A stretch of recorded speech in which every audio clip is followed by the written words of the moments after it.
2005년 35살의 여성 안모 씨가 경찰에 구속됩니다. 그녀의 혐의는 살인이었습니다. 하지만 드러난 범행은 한 건뿐만이 아니었는데요. 사건의 내용만 보자면 엄여인과 고유정과도 견줄 만한 범죄자였습니다. 오늘 소개할 이야기는 비정한 여성 살인범 안여인에 관한 이야기입니다. 사건의 발단은 2003년 10월 12일이었습니다. 이날 김해에 있던 수영장에서 사고가 벌어졌던 것인데요. 수영장 안에 들어갔던 어느 여자 어린이가 숨을 쉬지 못한 채 수면 위에 떠올랐던 것입니다. 안전요원이 즉시 달려가 아이를 구해냈지만 맥박도 없었고 호흡도 없었다고 합니다. 당시 여자아이의 나이는 만으로 9살이었다고 하는데요. 안전요원은 그 자리에서 즉시 인공호흡을 실시했고 기적적으로 아이의 의식이 돌아왔다고 합니다. 그러나 안타깝게도 구급차에 실려간 아이는 병원에 도착한 지 5분 만에 숨을 거두게 되었습니다.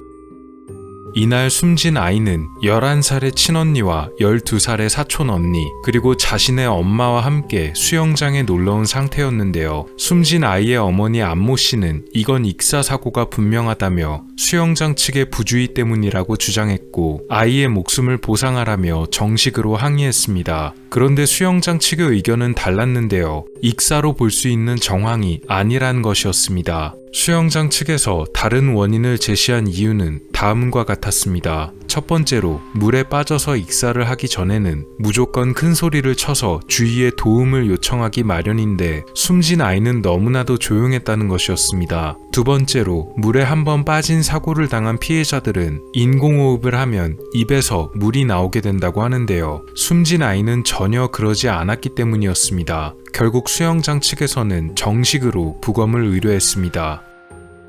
경찰에서도 처음에는 단순 사고로 처리하려 했지만 수영장 측에서 완고하게 부검을 요청했고 또 당시 사건을 맡게 되었던 검사가 이 사건에 관심을 보이며 조사를 추진했기 때문에 숨진 아이에 대한 부검이 이루어지게 되었습니다. 그런데 뜻밖의 결과가 나오게 되었는데요. 부검 결과 숨진 아이의 근육이 선홍색이었습니다. 보통 숨진 시신의 근육이 선홍색이 되는 경우는 저체온증으로 인해 동사를 하게 되거나 과거 연탄가스로 인해 빈번하게 벌어지기도 했던 일산화탄소 중독 등이 원인이 된다고 하는데요. 두 가지 경우를 제외한 나머지 하나는 바로 청산가리를 먹었을 때 나타나게 된다고 합니다. 물론 세 가지 경우 모두 이번 사건과 연관짓기에는 무척이나 거리가 멀어 보이는 원인들이었습니다. 수영장 물에서 아이가 동사했을 가능성도 없고 그렇다고 만약 일산화탄소 중독이 원인이라면 수영장에 있던 모든 사람이 위험했을 것입니다. 마지막으로 청산가리 역시도 도무지 뜬금이 없어서 수사는 갈피를 잡기가 어렵게 되었습니다. 경찰은 숨진 아이의 주변을 조사하기로 결정합니다. 처음 조사를 받은 것은 함께 수영장에 놀러왔던 아이의 친언니와 사촌언니였는데요. 이 두 아이에게서 의외의 진술을 들을 수 있었습니다. 바로 숨진 아이의 어머니 안 씨에 관한 것이었습니다. 그녀의 본명은 안영미였으며 이후부터는 안 씨, 안여인으로 부르도록 하겠습니다. 두 아이는 숨진 아이가 수영장에 들어가기 전 엄마가 아이만 따로 불러서 맛있는 걸 먹게 해줬다는 얘기를 들었다고 합니다. 음료수를 마셨다고 말했다는데요. 또 수영장의 안전요원 역시도 탈의실 근처에서 숨진 아이의 어머니로 보이는 여성이 아이의 어깨에 손을 얹고 뭔가 말하는 걸 봤다고 증언했습니다. 이에 관해 안 씨는 그런 적이 없다고 부인했지만 수영장의 안전요원이 말한 증언까지 나오게 되자 음료수를 준 적은 있다며 말을 바꿨습니다. 하지만 더 깊게 조사를 하려 하자 자기를 지금 의심하는 것이냐며 반발하고 결정적으로 그녀가 청산가리를 구입한 이력이나 아이가 마셨다는 음료수 역시 발견할 수가 없어서 더 이상의 조사를 진행하지는 못했다고 합니다. 그런데 안여인에게서 수상한 행적이 발견됩니다. 바로 보험금에 관련한 것이었는데요. 그녀를 담당하던 보험 설계사는 그녀가 보험료가 없다며 숨진 딸의 보험료를 대납해 줄 것을 부탁했다고 합니다. 사망 시 보험금이 나오는 상품이었고 안 씨 본인이 직접 부탁을 했다고 하는데요. 공교롭게도 그녀가 이런 부탁을 했던 것은 바로 사건이 벌어지기 하루 전날이었습니다. 이에 수상함을 느낀 경찰은 안여인의 행적을 조사했는데요. 과거에도 무척 수상쩍은 사건들이 벌어졌던 것을 알게 됩니다. 그리고 과거의 사건 모두가 보험과 연관되어 있었으며 그 대상들이 전부 안여인의 주변인이었다는 이른바 공통분모를 갖고 있었음도 밝혀집니다. 처음 안여인이 관여된 사건은 2001년의 사건이었습니다. 바로 그녀의 남편이었던 오 씨가 숨진 사건이었는데요. 12월 1일 안여인이 옆집에서 받아왔다며 그날 식탁에 반찬으로 생굴과 김치가 올라왔고 이것을 먹은 남편 오 씨는 잠시 후 갑자기 통증을 호소합니다. 급하게 구급차를 불러 병원으로 이송시켰지만 다음날 새벽에 결국 목숨을 잃었다고 합니다. 굴과 김치를 먹고 이렇게 됐다는 안여인의 설명 때문에 오 씨의 사인은 급성 비브리오 폐혈증 혹은 그에 준하는 독소에 의한 것이라고 판단되었습니다. 당시 안여인은 사건의 정황을 설명하면서 굴과 김치를 먹고 쓰러졌다는 구체적인 내용 대신에 다른 사항을 말했다고도 하는데요. 오 씨를 진찰했던 의사는 독극물 섭취에 의한 것일 수도 있음을 분명히 소견서에 남기기도 했다고 합니다. 하지만 더 자세한 조사를 할 수는 없었다고 하는데요. 안여인이 서둘러 장례를 치르고 남편의 시신을 화장해버렸기 때문이라고 합니다. 이런저런 의심이 많이 드는 상황이었습니다. 그리고 안여인은 남편의 사망으로 인해서 보험금 3,700만 원을 수령했다고 전해집니다. 두 번째 범죄는 남편의 사망 7개월 뒤 벌어졌습니다. 안 씨의 친구였던 A 씨는 남편과 케이크를 구매한 뒤 친구인 안 씨와 나눠 먹고 오겠다며 집을 나섰는데요. 그런데 집에 돌아온 A 씨는 남편이 보는 앞에서 갑자기 쓰러졌고 그대로 목숨을 잃었다고 합니다. 부검 결과 A 씨에게서도 특이한 증상이 관찰되었는데요. 이 역시도 청산가리를 먹었을 때 피해자들에게서 흔히 나타나는 증상이었습니다. 다만 부검 당시 시신 자체에서는 잔여 독극물이 검출되지 않았기 때문에 직접적 사인으로 지목되지는 않았지만 독극물이 의심된다는 소견은 분명히 적혀 있었다고 합니다.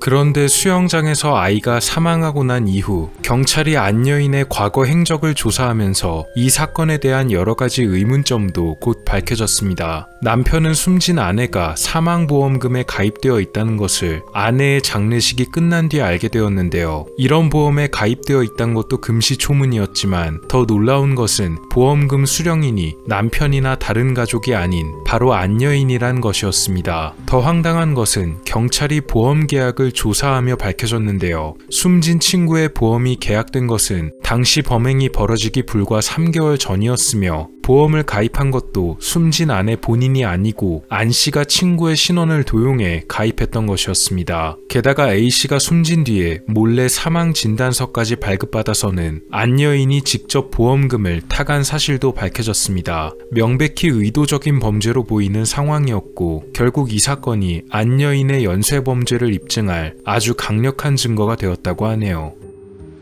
경찰 조사에서 안여인은 보험금을 수령하기 위해 공문서를 위조하고 사기를 벌인 것은 시인했지만 사람의 목숨을 빼앗은 적은 없다고 한사코 부인했습니다. 그러나 숨진 딸의 추가 부검에서 혈액을 정밀하게 검사한 결과 독극물이 검출되었고 또 다른 결정적인 증거가 발견되었습니다. 안여인이 어느 남성과 나눈 전화통화가 그것이었습니다. 이 남성이 안 씨와 전화통화를 하면서 수영장에서 벌어진 사고 내용을 전해 듣고는 안 씨에게 또 약을 먹였냐 라는 말을 건넸던 것이 경찰의 통화 내역 조사 결과 드러났기 때문이었습니다. 또 안여인이 딸의 목숨을 빼앗게 된 원인 역시도 이 남성과의 관계를 조사하며 우연히 드러나게 되었는데요. 안 씨의 첫 사건이었던 남편 사망 사건에서 그녀는 자신이 받았던 보험금 3,700만 원 중 3천만 원을 이 남성에게 건넸습니다. 이 남성의 정체는 그녀의 내연남이었습니다. 그를 비밀리에 만나오고 있었으며 사업 자금이 필요한 그에게 보험금을 빌려줬던 것이었는데요. 남편이 숨지자 안 씨는 이 내연남과 수시로 만났다고 합니다. 그런데 안여인의 둘째 딸은 이 내연남을 굉장히 싫어했습니다. 두 사람의 사이는 무척이나 좋지 않았다고 하는데요. 바로 이 둘째 딸이 수영장에서 숨진 딸이었습니다. 남편의 보험금을 내연남에게 빌려주고 난 뒤 생활고를 겪고 있었던 안 씨는 내연남과 사이도 좋지 않았던 자신의 딸을 해치면서 동시에 보험금도 수령할 수 있는 비정한 계획을 세웠던 것입니다. 안여인의 범행을 입증하고 그녀를 기소하는 것은 아주 오랜 시간이 걸렸다고 전해집니다. 이 과정에서 그녀의 진술서를 자세히 분석한 결과 그녀가 위독이라는 단어를 썼다가 지웠던 점 등 독이 들어가는 단어에 민감하게 반응하는 것을 보고 검찰에서는 이 점을 집요하게 파고들었으며 뇌파 검사까지 동원해 그녀의 범행을 입증했습니다. 안여인이 끝내 구속된 것은 2005년 둘째 딸이 수영장에서 숨진 지 2년이 지난 후였습니다. 그녀가 과거에 친구를 숨지게 했던 범죄, 그리고 수영장에서 딸을 사망하게 만든 범죄, 이 두 가지의 사건은 그녀의 혐의가 입증되었지만 안여인의 남편이 숨진 사건은 워낙 시간이 오래되고 또 혐의를 입증할 물증이 부족해 혐의에서 제외되었습니다.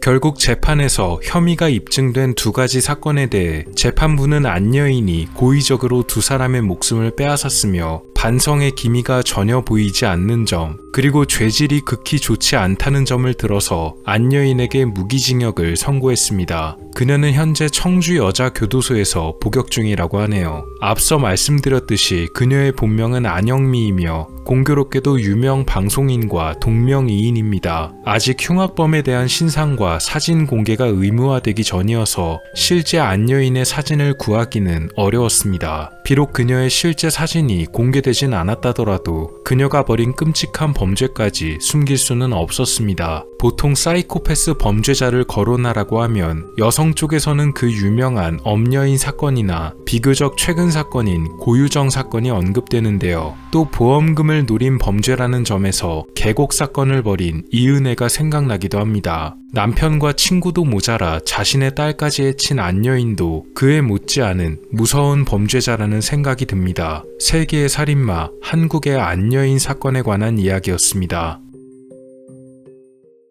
오늘 미스터리 어떠셨나요? 영상을 재밌게 보셨다면 채널에 방문하셔서 더 많은 영상을 시청해보세요. 미스터리 큐브였습니다. 감사합니다.